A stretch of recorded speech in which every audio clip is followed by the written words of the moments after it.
who you wound up supporting in the election, presidential election. None of your business. None of my business? None of your business. In a world dominated by political correctness and divisive narratives, some voices dare to challenge the status quo. One such voice is Denzel Washington, a Hollywood legend who isn't afraid to speak his mind on race, politics, and the real issues facing society today. Today, we explore how Denzel Washington dismantles the so-called woke culture with wisdom, clarity, and brutal honesty. Let's take a closer look at his thoughts and the deeper message behind them. What do you think about that? I don't have to think about it. I've lived it. I've been the guy at the Oscars without my name being called. I've been the guy at the Oscars when my name is called. I've been the guy at the Oscars when everybody thought they was going to call my name and they didn't. So I've lived it. So what would you say to the people who are looking at this process and saying it's unfair? Yeah, and so what? You going to give up? If you're looking for an excuse, you'll find one. In race. You can find it wherever you like. You can't live like that. You just do the best you can do. Denzel sets the tone by addressing a question about discrimination in the Oscars. His message is clear. Justifications and excuses are easy to find, but progress is only achieved through persistence and hard work. Denzel's response here is a direct challenge to the victimhood mentality, often encouraged by woke culture. Instead of dwelling on discrimination, he emphasizes personal responsibility and resilience. His message is clear. While injustices exist, success comes from persistence, not blaming the system. This is an empowering outlook that shifts the conversation from feeling oppressed to overcoming challenges through hard work. Building on this idea of personal responsibility and resilience, Denzel's thoughts on race and culture offer a deeper perspective on how we can bridge divides without relying on surface-level solutions. So why did he need a black director? Could a white director not have It's not produced this color, work? it's culture. Explain the difference, because I think we're in Steven a space Spielberg right did Schindler's List. now. Mm-hmm. Martin Scorsese did Goodfellas, right? Steven Spielberg could direct Goodfellas. Martin Scorsese probably could have done a good job with Schindler's List, but they're cultural differences. You know, I know, you know, we all know what it is when a hot comb hits your hair on a Sunday morning, what it smells like. That's a cultural difference, not just a color difference. The analogy of Spielberg directing Schindler's List and Scorsese directing Goodfellas speaks volumes.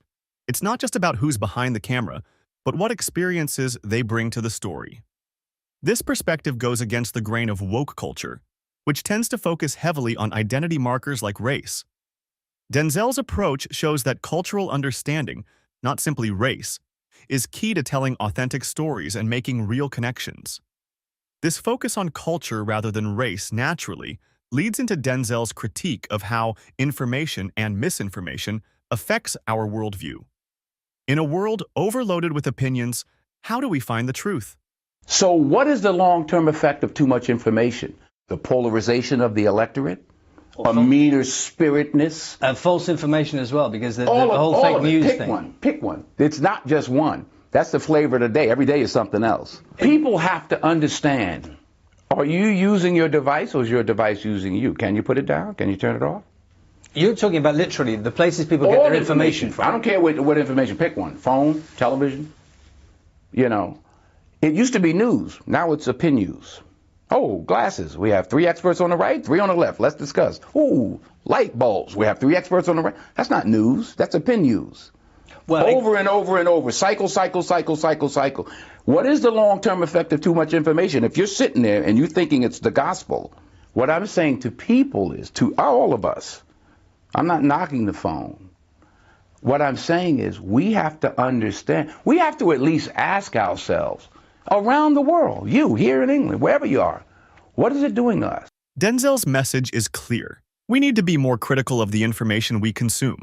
This is a direct hit at the woke movement, which often thrives on viral outrage and quick opinions rather than thoughtful analysis. Denzel urges us to step back, think critically, and not let ourselves be controlled by the media's endless cycle of noise. As we reflect on how information shapes our perceptions, Denzel brings us back to the importance of accountability, not just in ourselves, but in the leaders we choose to represent us. You know, I think this is what I think.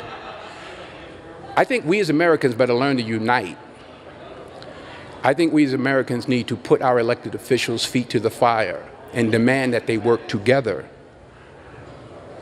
or they won't get back in office. You know, in this age we live in, this accelerated information age, we're getting further and further apart. We're not getting together, we're getting further and further and further apart. Everybody can't be right. But I think this is an opportunity, actually. You see how people are being energized and protesting and all that. But I think this is an opportunity for us to look at ourselves as a country and say, are we together, really? And are we holding our elected officials accountable to making sure that they're working together? Not just, hey, you're on your side, I win what I win, you win what you win. Because this is what is happening. This is what's happening.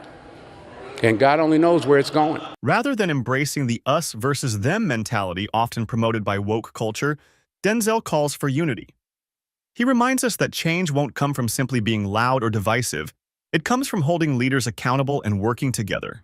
In a culture that often pushes polarization, Denzel advocates for unity and accountability. He sees this moment as an opportunity for reflection and asks the hard question, are we really united, or are we just pretending to be while tearing each other apart? Denzel takes this critique of personal responsibility even further, turning the mirror back on us and our families.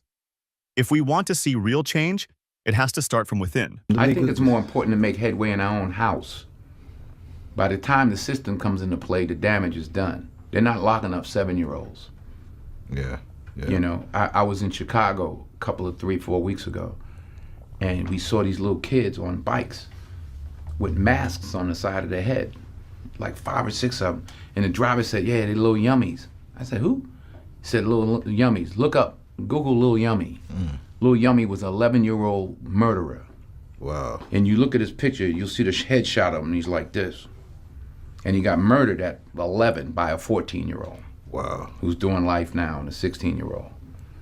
That makes no sense. You blame the system? Where was his father? Yeah. It starts in the house. It starts in the home. And yeah, well, my father got locked up. Well, where was his father? Yeah. You know, like I did talk about my 3 closest friends, and they did, 15 to 25, one did 28, this and that.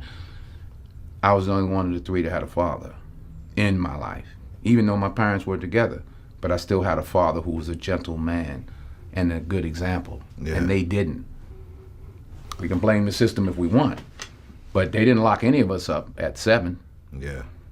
We were all doing enough to get locked up at 13. My parents sent me in another direction. They didn't have anybody to help them, and they kept doing what they was doing, and the system got them. So Denzel places the weight of responsibility not on systems or external forces, but on the foundation laid at home. This is a sharp critique of the current culture, which often focuses on blaming external systems. Denzel turns the mirror back on families and communities, reminding us that change begins in our homes, long before outside influences come into play. This notion of unity and accountability ties back to how we engage with each other, especially across racial and cultural lines. Denzel's next insight touches on the essence of building genuine human connections. You know, race relationships have to do with race relationships. You're white or whatever you are, I'm black or whatever I am. We're standing here talking now. That's how we get things done. You can't legislate love. The President of the United States can't legislate us into liking each other. We have to step forward and ask questions about each other and engage. There's no law that says, oh, because I'm president, you all got to get along now. So it's up to us. Denzel underscores that meaningful relationships between races are built through communication, not through laws or policies. The government can't force people to understand each other. It's up to individuals to make the effort to engage and connect.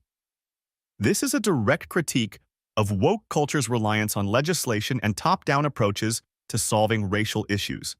Denzel's point is simple. Real change happens through dialogue and human interaction, not through rules and regulations. It's a call for personal responsibility in building bridges between communities.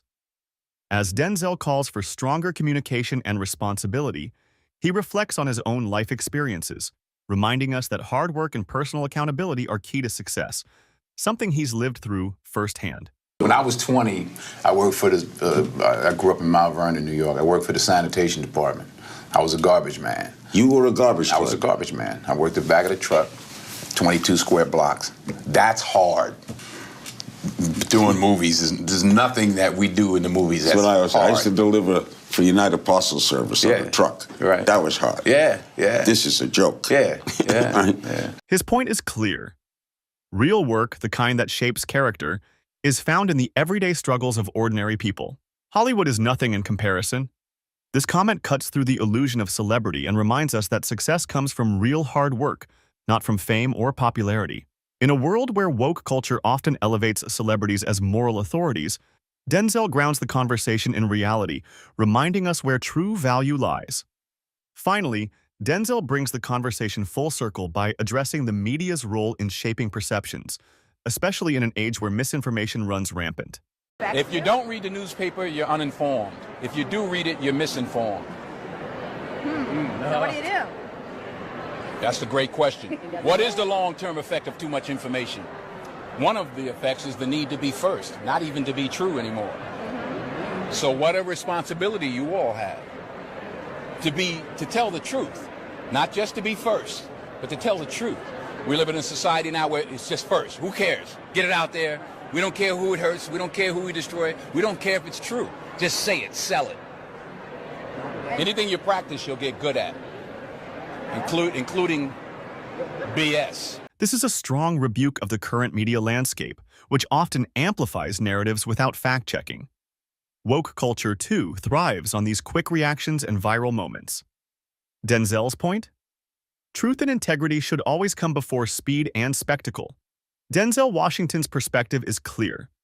Personal responsibility, critical thinking, and unity are the keys to navigating today's complex world. He challenges the surface-level narratives of woke culture, urging us to dig deeper and take control of our own lives. But now, the real question is, what do you think? Do you agree with Denzel's views on race, culture, and accountability? Or do you see things differently? Let us know in the comments. We'd love to hear your thoughts. And if you enjoyed this video, don't forget to hit that subscribe button and turn on notifications. There's more thought-provoking content on the way, so stay tuned.